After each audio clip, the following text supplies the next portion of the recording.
last one, man. Last one. Deathly Hallows Part 2. We're here, final episode. We've been sitting here for nearly 3.5 hours discussing Harry Potter. Let's go. Leave a comment down below. Leave a like. Give us your opinions. Let's do this. Yeah. Alright, this is it. We're in the part 2 now. Now we're officially in the end game. Not even the part 2. We're in the end game as of this moment. So we gotta talk about the plot. How should we start this off? How did this movie begin? This movie, well, it began with a reminder of the horrific death of Dobby. Yeah. They were at the beach. My goodness. We're gonna anticipate some time on this, man. Right now, we're probably gonna do we're gonna rank the saddest scenes eventually. We're gonna rank the battles at the ending. Anticipate those in the future. All right, guys. So let's go through the whole plot. Let's pull up the trailer once again just to help us with as a reminder. Oh man, I'll get more into how they revealed Snape's backstory a bit later. But, wow. Oh yeah, we really gotta talk about Snape. I think we've been sleeping on him almost because like his main thing comes in the end. Yeah. Snape. Okay, but so first off, Dobby. You know, they're at the beach. We finally get to see how they react to him. You know what I mean? And I know what they do. They go to this guy. Whose dad was it? She's like weird girl almost. She's like the weird. I don't know what her name was. Oh, originally when I remember she was introduced earlier on. I'll search up her name. She was introduced as a. I thought that she was gonna be a romantic interest at first when she was introduced. And like the early. Oh yeah. Yeah. Oh yeah, because her and Harry could like see like the horses only if you like saw dead people or like you saw somebody die. Yeah. Yeah. And she's one. I like her character. I think it's Luna. Is it Luna Lovegood? Yeah, you got it. Yeah, Luna. I can recognize these names, but I can't recall them. She's one of my favorite characters in the franchise. Actually, she's the quirky, lovable character. Yeah, I don't know if she's like that powerful. Like she's kind of weak, no cap. I don't know. We never really see her strength though. But this movie has it all. So first off, what they do is they go to this guy, and then he tells the story about like the Elder Wand, and Harry asks this question. Standard question. He's like, "Do you think that the Elder Wand like still exists?" And then the guy, he's scared. He's like, "It's only just rumors." And then like Harry assures him that like it's not a rumor, and that Voldemort found the wand. And one of the cool things, like the hype things, is like that guy. He's like, if that's true, you really don't stand a chance. He said that, and I was like, dang, but that really shows how like big this thing got. Oh yeah, and no, you know what? Yeah. Just we talked about this a little bit in previous episodes. Just throughout the entire movie, all of the movies, and especially in the last few, they have built up the seriousness of everything. When it comes to, I know we've been hating on the MCU a bit, but I'm really comparing these two because the MCU has become the standard of excellence nowadays, and I feel like Harry Potter has been a bit forgotten lately. But looking at Endgame, of course, you'll always be like, oh, this is serious, but the previous movies are usually comedies. They're more comedic than serious, and that kind of diminishes the final payoff. In this movie, the plot and your excitement going in, this is a 10 out of 10 excitement level movie. There's no way that you went into this movie without expecting to be wowed in some way. And some of the jokes in like Marvel Endgame was like babyish almost. You know what I mean? It was like, I gotta say, man, they really did Black Widow wrong. They really did her wrong. It's just unbelievable. And now her own movie has been postponed. They've been doing Black Widow. Black Widow. They had to grab the cash one more time from her. Yeah, but okay, back. Let's get back to the plot line. So we have, where are we as of right now? He's talking to the elf. Is he an elf? A dwarf? What is he? I wouldn't say. Okay, so he's talking to whoever the midget is, and Yeah. he that kind of displays the seriousness of it, right? And then where Oh, he's not a midget. Also, hold up. what do you mean he's not a midget? What do you mean? Wait, are we thinking about the same scene? I don't think so. You I mean don't I'm think. talking about Luna Lovegood's dad? Or like I think it's the dad. Oh, wait a second. I'm thinking about part one more near the ending. Yeah. Okay, let's get back to that. Oh. Okay, so part two. Alright. Now I'm so tempted to go back and watch this. Yeah. Man. All right. Okay. One thing I know is they go back to the Hogwarts. Look at me stuttering. I'm stuttering, bro. What's going on? Um, they go to find the cup, and my memory is so foggy on this entire movie. And they try to find all the Horcruxes, and one Oh, thing that happens is you know like what? As I was going through the movie, I was trying to keep count of all the Horcruxes, and I was always one Horcrux behind. So I would just continue to think that they have so much left to do, and then by the time that I realized that they were one ahead of where I thought they were, I was so happy that I think it might have increased my excitement for the movie. I was like, yeah, oh, when it was revealed that the snake was one of the Horcruxes, I was like, hold up, yeah, I think they're only at four. yeah. And I I was don't want to like, talk about the final battle yet. I want to like save that for later in the conversation. I'm trying to like yeah. remember what happened in the beginning. Oh, definitely, definitely. Okay, so they're trying to look for all the Horcruxes. Uh, in the beginning, hold up, the cemetery scene. You remember the cemetery scene? Oh yeah, they go back to. Yo, yeah, yeah. I forgot. I knew that I was forgetting. Oh yeah, yeah. When they go back to like Harry's old neighborhood, Yeah. and then that woman is like the Nagini, the snake. Mm-hmm. And then like Harry breaks his wand, but like all this stuff happened, and that was actually scary, bro. I'm not even gonna cap. I got scared. Like that woman was horrifying. Oh yeah. Oh, the snake when she turned into a snake. I genuinely jumped. That was a jump fright. That's how you actually do it, not this cheap jump frights that movie directors usually do in horror movies nowadays. That truthfully just maybe it was because I was like 10, but I was like, oh shoot. No, even I watched. I remember last time I saw it. I remember being like actually scared. Like this is a horrifying looking woman. All right, so what happens after this though? Okay, so after that, uh,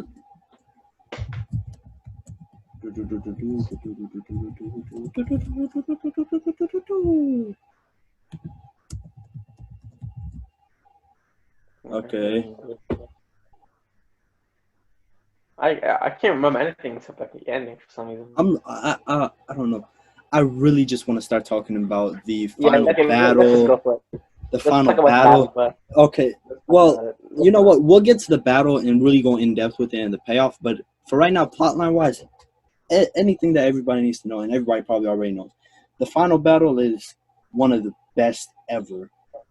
It's 100%. it's so much payoff. They do so many things correctly in that movie when it comes to building off of everything built up in this movie in particular, everything built off of in the franchise previously, and uh, even the return at the very end of the movie where we see all of them when they're like 10, what was it, 19 years from now or 20 Yeah, years, and it it was was 19. It was 19. just beautiful. My, You just get yeah, happy anytime you see that. yeah, and everybody had that moment. Mrs. McGonagall, like she summoned the big soldiers, and then like everybody was there ready to fight, while Harry and everybody like they split up. Ron and Hermione had like that moment to like find the basilisk thing with the and destroy the Even cup. when you think about it, even Draco had his moment in the final battle. You Remember say? Draco? Yeah. Well, which one though? Like, Remember when they were in? Wait, is this movie? Tell me if I'm wrong. If they're in the, it's not a storage room, but I always yeah, called it. I know. Yeah, yeah, yeah, And then it's on fire, right? yeah. Exactly. And they're 100%. running away, and Draco. Well, I guess he didn't have his like over the top moment, but he had Yeah. a moment that kind of closed out his character in a way, I guess. Yeah, and then man, yo, but like the battles were just so fire, and then like the force field they made. Yo, forgetting a whole thing about Dumbledore's brother and Oh, they the whole Dumbledore, Dumbledore family. the whole don't they, you know, They go with the story. They talk about how Dumbledore was actually like kind of like a bad like not he had a bad history almost like mhm, where him and his brother had like a okay Dumbledore was on like a mission or like he wanted power. You know what I mean? yeah. They were talking a lot about that and like what the power cost. And then like his sister, they say that she died as like Dumbledore was on his Oh mission yeah. journey. And I really like that story. Like and it really shows a lot more about Dumbledore. And like they were talking about one cool thing like his brother. Mhm. Like he was talking about like so much things, and Harry had no idea that like Dumbledore did all this. And Yes, then that's just, it's like great when the fact that they did that. There's definitely some people who hate the fact that Dumbledore was humanized, but looking at it from a character building perspective, that really helped out Harry in noticing that, oh, nobody is perfect. I don't have to be this perfect person who gets everything correct, because that's kind of how he saw Dumbledore up until that point. And yeah, that yeah, choice really, that's a good choice when that really built into the plot. yeah. And then like it really shows when his brother was like, "Are you sure you knew?" Like he was like, "Do you really know Dumbledore at all?" Because like, and then Harry was like, "I don't care about the beef y'all had." And then like, cause Harry like still stuck to his root that Oh he yeah. was like a good person. And we gotta talk about how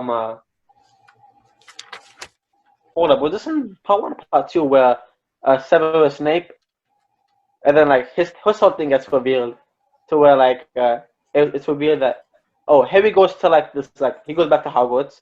He uses the thing. He gets like this memory from like one of the places, Yeah. and then he oh yeah.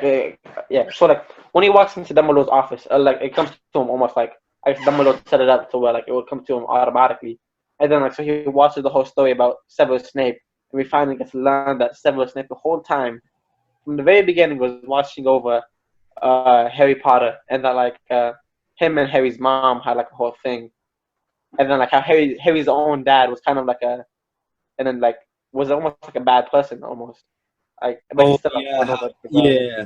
Okay, that is. I think we started hinting at it a little bit, and you really brought it up. Just the Snape plot line and how they executed. It's a great Yeah, man. choice. I feel like Yeah, they didn't have any character missteps in this movie. There might have been a few exactly. earlier on in the other films, but looking at this, I feel like they do every character justice, and they do a great job with just character building, revealing anything that the audience didn't know, unless you read the books, which Yeah, yeah. we didn't going into the Also, movie. yeah. And you know how I remember now was like they go to they sneak into Hogwarts, right? And then he's like, I need to find something. And then he's like, Yeah, what? And I'm like, I don't know what. And it's like I remember that scene. And then Snape is in control of like he's like a headmaster now, right? yeah. Which is cool because now Dumbledore was headmaster. Snape was now headmaster. Which we'll talk about later in the ending of what he names like his son. I don't Yeah, know. Okay, I was supposed to say what does he name him?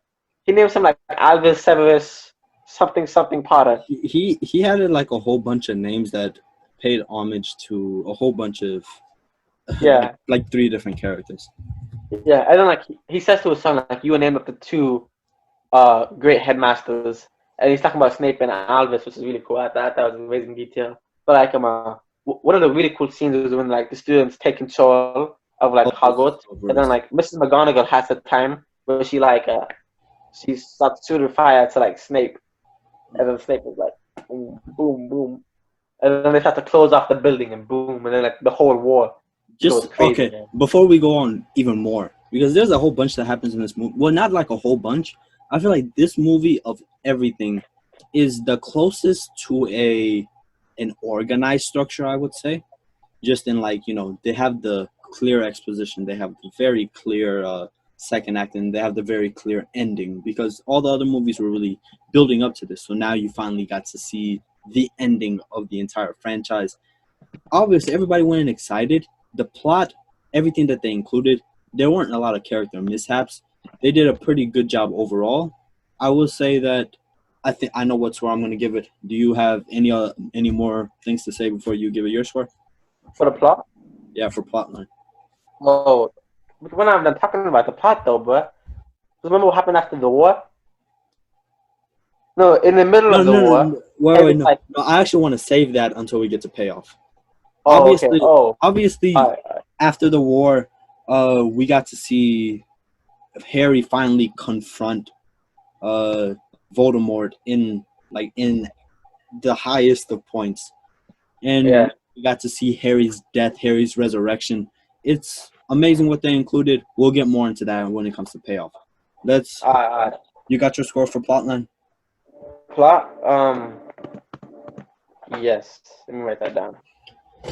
Okay, so I'll start pacing. Okay, just like the other movie, I'm really getting into nitpicks when I'm talking about the pacing here. The movie is really, really good, and given that it has to close everything, okay, I'm gonna do this one more time. In relation to Endgame, I would say that the pacing in this movie is much better. And unlike Endgame, where you would just only go back and watch the final act of the movie, this movie, you're willing to go through the entire film. They have consistent action that keeps you enthralled in the movie, and it does a great job overall. I'm going to go ahead and let you think as I think of some sort of criticism because I know I had something to say earlier. Alright, one thing that I realized after looking at the trailer right now, which I just started to do because I had to recall some stuff. I think they went to the bank in this movie. Do you think so? Yeah, They because did? I'm seeing the trailer and they just added that scene with like a dragon and everything. Maybe. I'm Okay. pretty If sure. that's in this movie, then definitely I would have to say that that's definitely a plus. It's nothing that brings it down. For sure. For pacing though, um, I can no, I got no flaws, man. Like, because I know there's like details, there's like how like there's just things in this movie where I know that I know in the I know we're thinking that like a lot of the stuff happens in the end, and maybe Mhm. in the beginning it was boring. Mhm. Like after seeing the trailer, like I'm seeing that they added like callbacks to Harry's past that would fill in the time and stuff. Like, so I understand that if even though like all the action I'm remembering is here, I know for a fact like they paced it well because like all the stuff they added still that I'm seeing in the trailer.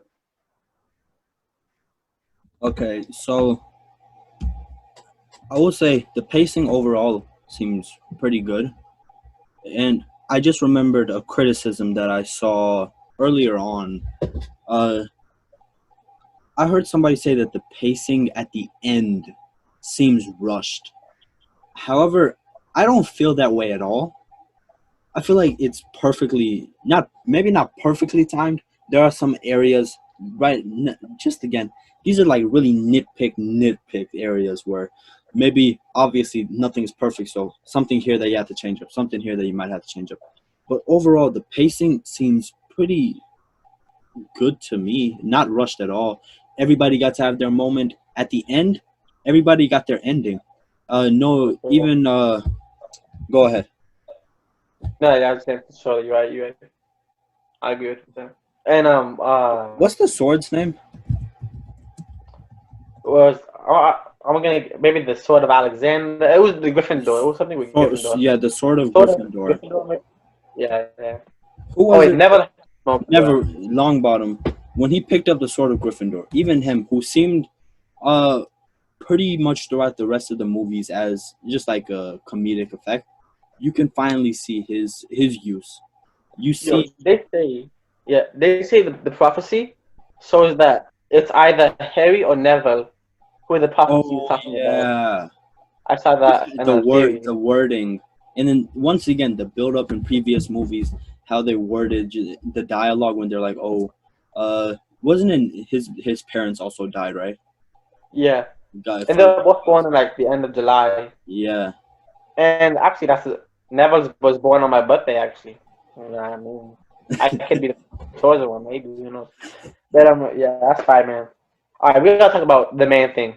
We gotta talk about how Harry decided to sacrifice himself. Yo, okay, We gotta talk about that. that scene right there. I'm gonna go ahead and start talking about it. That scene is really good and shows uh, the director's approach. As I've talked about a lot earlier, that scene really shows a goal.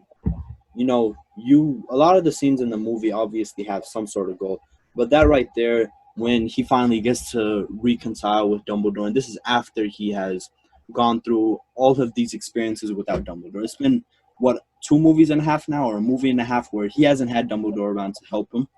So he's had to go do stuff by himself, and he's realized that it's been much harder without Dumbledore out there, watching his back. And Super Carlin Bros have a theory on Dumbledore's overall impact when it comes to Harry's life, and I think it's a pretty obvious theory, just how Dumbledore controls everything. But it's also, they have a great video. Check that out if you haven't seen it.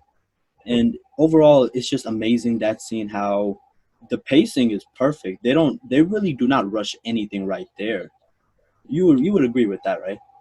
Yeah, for sure. And one thing also is like even before like that all that happens is Harry has the even before all that, when Dumbledore's gifts, probably way back in the beginning of this movie, Dumbledore gives like gifts to Ron, Oh, I forgot about Hermione, that. and Yeah. Harry. He gives Harry the golden snitch, Hermione the book with the Deathly Hallows sign in it, and then like she figures out what all that's about. And Yeah. he gives like Ron the life thing from like the very beginning. Yeah. That's Tozer. But the golden snitch, it says I open at the close, right? Yeah.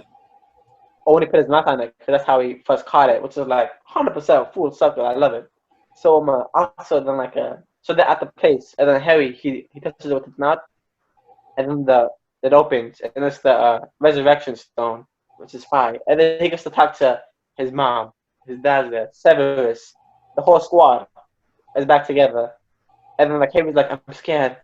It's basically like the story of Christ, but you know he sacrifices himself Mm-hmm. and he's resurrected. So he goes in one of the most fire scenes of all time, and then Dumbledore just hits him with that Avada Kedavra, and then boom, the actual train station, super clean, everything is white, and then he No, sees like Voldemort. Yeah, I was just gonna say, just anytime I hear Voldemort say, a very, Lord, go Avada ahead, Kedavra, a very Kadabra. something like that. It's, I don't know why, I get hype.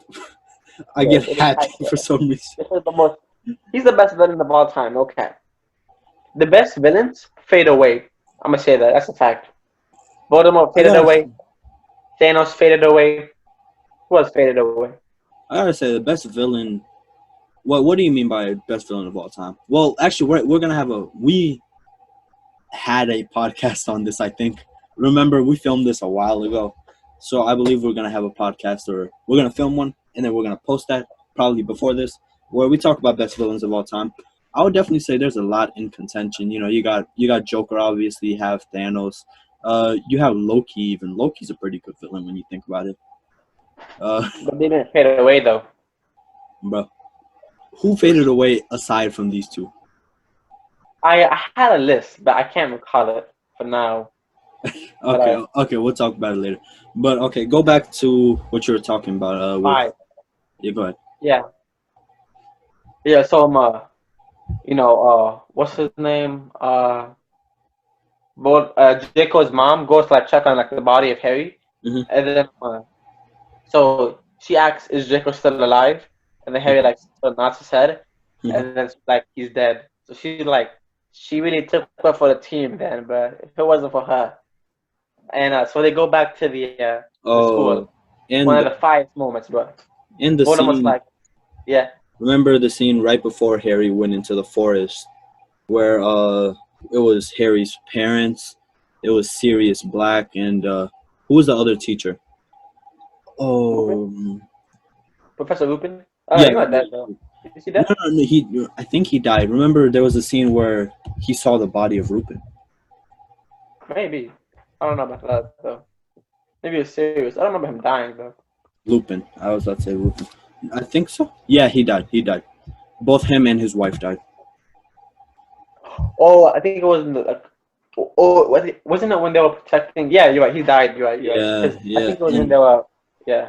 so that is the one scene where I will say, even though I do like the scene, looking at it from a critical point of view, it is a scene that maybe isn't as necessary as you would think. It definitely has necessities within it, but it isn't the most necessary of scenes, and it definitely does feel rushed at points. That is, in think about it, of all the scenes and of everything that we talked about, this is the one. And I'm really nitpicking. I'm not even. I'm gonna keep stressing this. This is the one scene that I can even think of a single uh, flaw as of now. Probably if I think more, I'll think of more scenes, but that's the one scene where I can think of some flaws. I would respectfully decline on that nitpick though, because I think that he needed to see them. You know what I mean? I was Hmm. thinking, said. Also, you reminded me of something before that. Before like he even uses or he even decides to go like to Voldemort. Yeah. He Severus um and Voldemort Hmm. have a conversation, and then Voldemort's like, "The wand cannot truly belong to me as long as you live," Oh yeah. right? Yeah.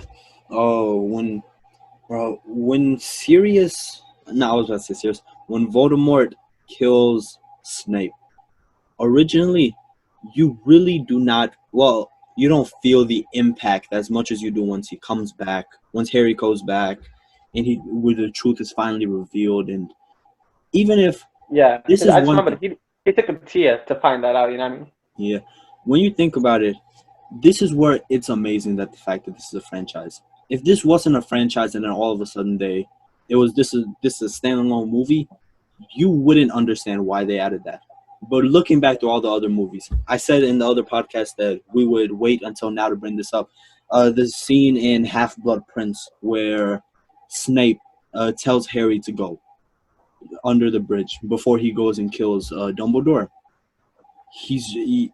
They like hint at all of this throughout all of the movies, and even just looking back at the books, I think I'm on the third book right now. Hopefully, I so far I do agree with the fact that the books are slightly better, not like a huge difference though, but the movies are amazing, and just the hints that they leave throughout all of the books and all of the movies, it just so much payoff, and we'll get more into that. But we've been going on for a good amount of time about pacing. Let's go ahead and vote for now. One thing I'm gonna say also is like how Dumbledore during that scene you're talking about, Yeah. he was like, "Please," what's it? In hindsight, he's like, "Please don't kill me." I mean, at the moment, he'd be like, "Please don't kill me," and like Severus has a hard time doing it too. Yeah. Be like, "Please to do it." That's crazy, man. Okay, as you vote for pacing, directorial stamp, I don't have anything else to say that I haven't already said about the director. Uh, Everything I said for last week for part one, it goes the same for part two. I don't think that he increases too much. I feel like he finally found his footstep in part one, and he just carried it on to part two and just did better things because the plot was better in this one, or the components of the film was better this time. So I don't think that I have too much to change about the directorial stamp when it comes to that aspect of the film. For me, I would disagree. I think like there's a lot of like different scenes and shots uh, that I can point to now and like say, oh, good choice. You know, either if it's a close up zoom in on on Voldemort, or if it's like a position of the camera when they're running to like crawling to get their wands. Hmm. I noticed a lot more in this movie than on in all the other movies almost. And also, there's this one scene I think forgetting too, where it's like Voldemort's at the table with like all of his like followers, and then like Nagini's there. Oh, you're But right. You're right. I think That for a scene. fact, like I'm forgetting the majority of these movies. Like I haven't recalled like a lot of it, but Looking these at ones. definitely for that scene, good thing that you brought it up. The cinematography of that scene is really nice. The pan forward as as Dumbledore walks over and takes the Malfoy's wand, and the snake who just slithers along with the camera. It's some nice innovative camera movements and decisions on the part of the director. Yeah, and let's move forward to where alright, so Hagrid's holding, so it's crazy. Like Hagrid's holding like where everybody thinks is the dead body of Harry, right? Hmm. So like one was like, "Come follow me, you've lost," and then like so even Draco is like neglect to do it, which shows something. But Draco's like only until like his parents are like, come on, come on, and then like he regrettably walks like across the field and joins Voldemort. And then Neville Longbottom comes up. Everybody's like, oh, Neville, how could you? This man Neville, but he walks up, and then he's like, Voldemort's like, welcome. And he interrupts him. He's like, can I say something? And then he gives the greatest speech of all time. He releases the sword. Stuff goes down. Harry escapes, but it's just so crazy. But and then like boom, but it's magic, man. Okay, Magic. now I've already put down my score for directorial style. I don't think we have to talk too much about that. Let's just go into the payoff of this. We've talked a lot about the payoff already because everything in this movie is a payoff. I mean, Yeah. it's we've had 7 episodes so far, 7 movies leading up to this, 10 years, and you finally get to the ending. This is, for anybody who really can't tell, this is literally the equivalent of Endgame. And maybe it isn't on such a large scale because this is more minimalistic in scale, but the payoff, everything in this movie is a payoff. Everything in this movie has been hinted on in previous films. Everything in this movie is just, it's carefully crafted, and you go in with that unbelievable excitement, and there's just not a moment that really disappoints. Yeah, like some additional. Actually, even if I go back a little bit to the directing thing, there's something that I want to point out. Also, was like, remember when I think it was Hooper and his wife were on like the top deck and they were reaching to touch hands, and there's even like some magical like directing possible that I really enjoyed. But also in the payoff, Bellatrix is dead because Ron's parents wipe him out. Yo, we're missing out on a whole thing also like from before. I'm getting like memories and memories of what's happening. I remember when Ron's house gets burned down, and then in Ron's house, and then like the mentors are there. That's a whole scene we forgot about too, which is like there's some really cool directing stuff there too. Yeah, but payoff, Bellatrix is gone.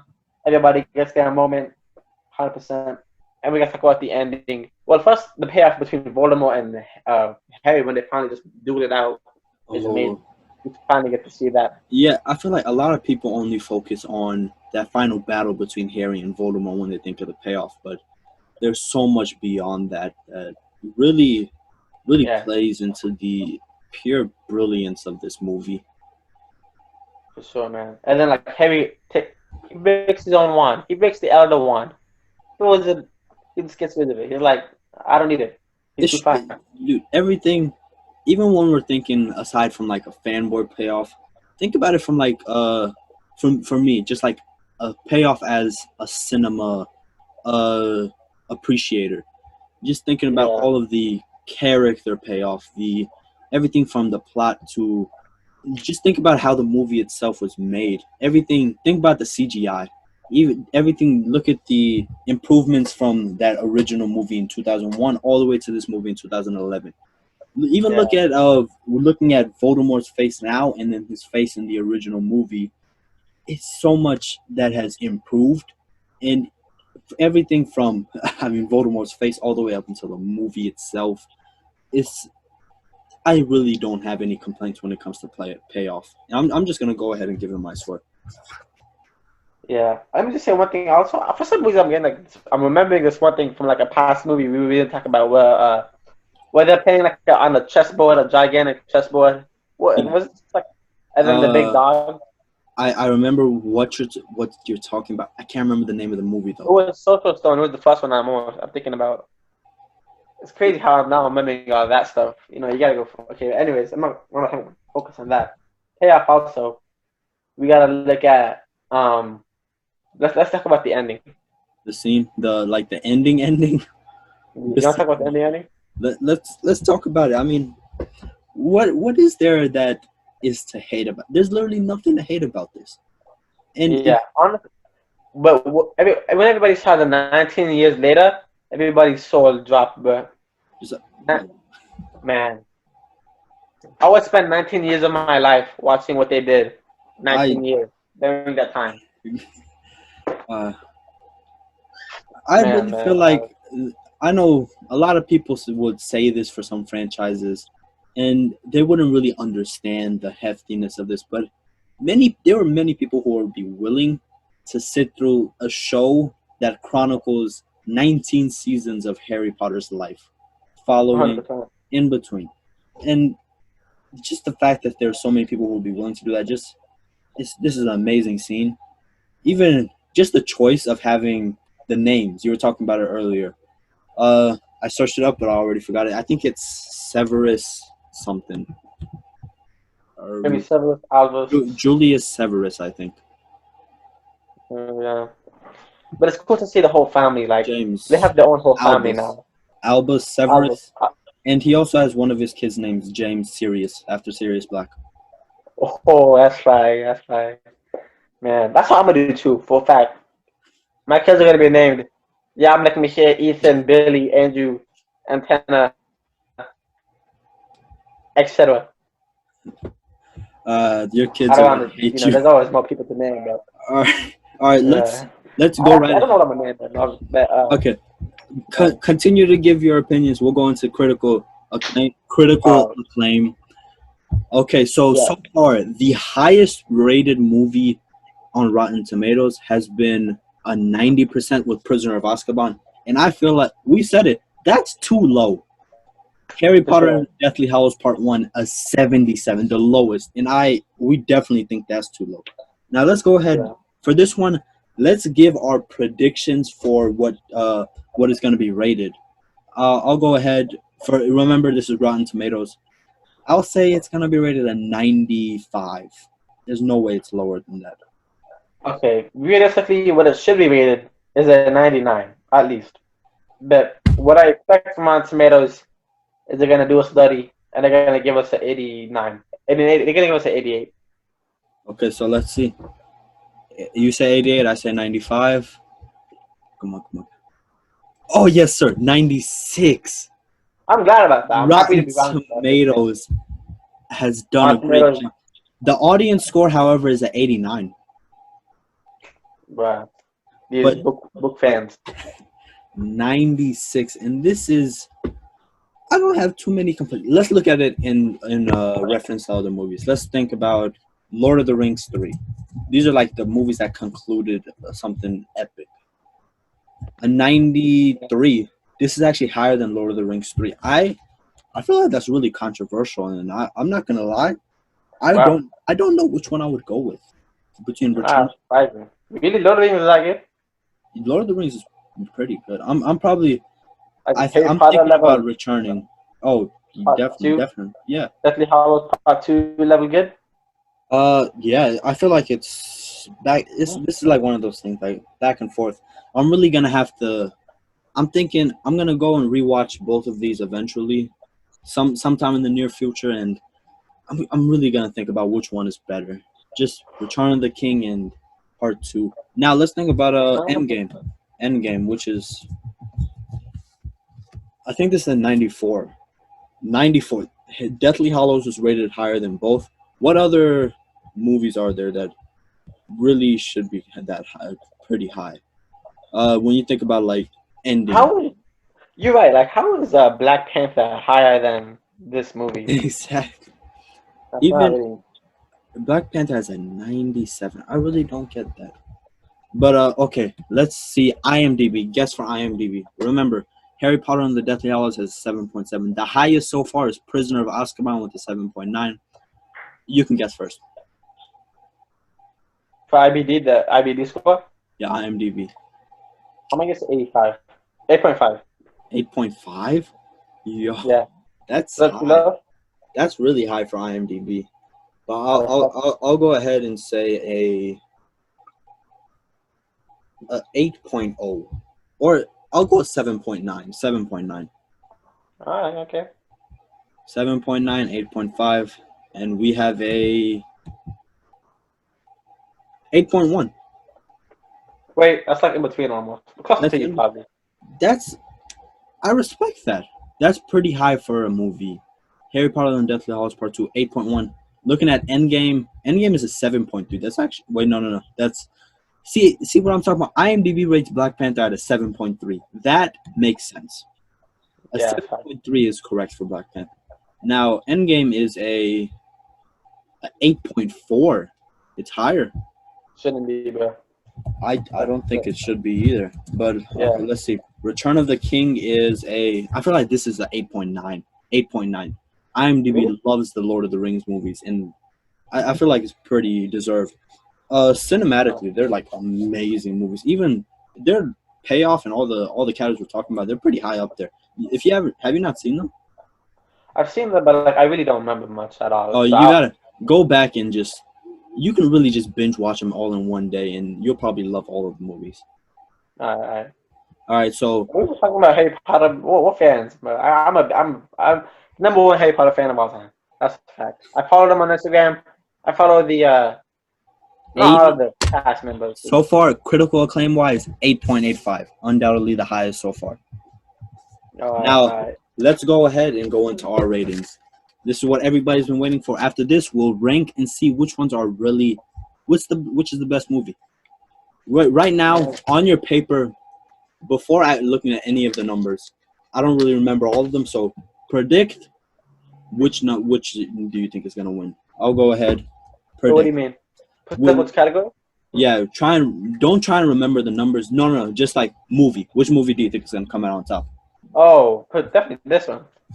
Really? Yeah, I think it's probably gonna be this one too. Yeah. Either this or Prisoner of Azkaban. I think that's almost a given. So, Now who let's do you go. think rated a higher numbers, me or you? Huh? Who do you think is gonna give higher numbers, me or you? Hold up, we're gonna actually do that. Well, do you have all your scores still down? Yeah, I got all my scores. We'll combine. We'll see. I'm gonna have each list listed out. Our ratings, me and you individually, and then combined with critical acclaim. All right. All right. Let's go ahead. Wait. Plotline. Final words. Do you want to say something about these amazing movies? About this amazing movie. I mean, we talked so much about it. We've been sitting here since what 2:00, and it's 7 right now. We've been here for. We could have watched. Yeah, we could have watched like 3 Harry Potter movies, maybe 2, 5 Harry Potter movies. Huh? How many movies could we have? We could have like watched at least like 2 Harry Potter movies. We could have watched 2 Harry Potters, and we've been sitting here. If you really did like this, if you enjoy this, comment down below if you would like this for another franchise. Like the video, subscribe, do all that. I mean, what else is there to say about this franchise? I can't praise it enough. Yeah, I just so, have to. yeah. All I'm gonna do is praise this movie, man. I got nothing about to say. I gotta say, let's look at the critical acclaims. I think that all of the critical acclaim is about where I would expect it to be, just like knowing critics. But when it comes to Sorcerer's Stone and Chamber of Secrets, I feel like they're a bit lower than they should be in comparison with Goblet of Fire or some of the other movies. Yeah. All right. I'm gonna go ahead. Plotline. I have it at a 10. Plotline. I also have it as a 10. I expect a lot of that from me. Pacing. Yeah, you don't expect it. Yeah, 9.75. Wow. I have to give it a 10 too. Yeah, I have to give it a 10. Oh, I think that's a 9.875. Pretty high up. I just couldn't. I really don't think any movie is perfect with pacing.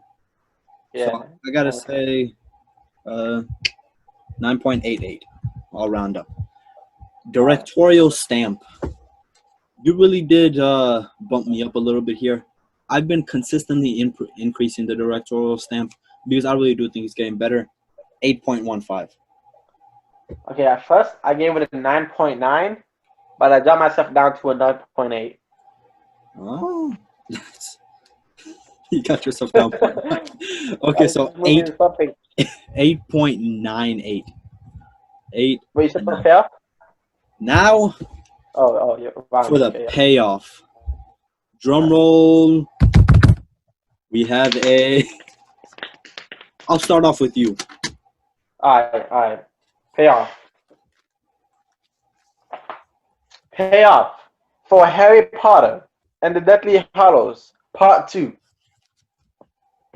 Well, my phone's at 3%. Should I switch it to my other phone, or you think we good? Go ahead and show us the score first, and then we'll switch over. Harry Potter A part 2. And the Deathly Hallows. Part 2. A 10 for payoff. What? 100%. I know you must Man, a 10. Payoff? why do This you was have the a greatest 10? payoff of... Yeah, man, you're capping. You must have put a 10 out of 10.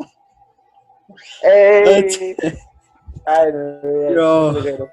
All right, return next week for part 9.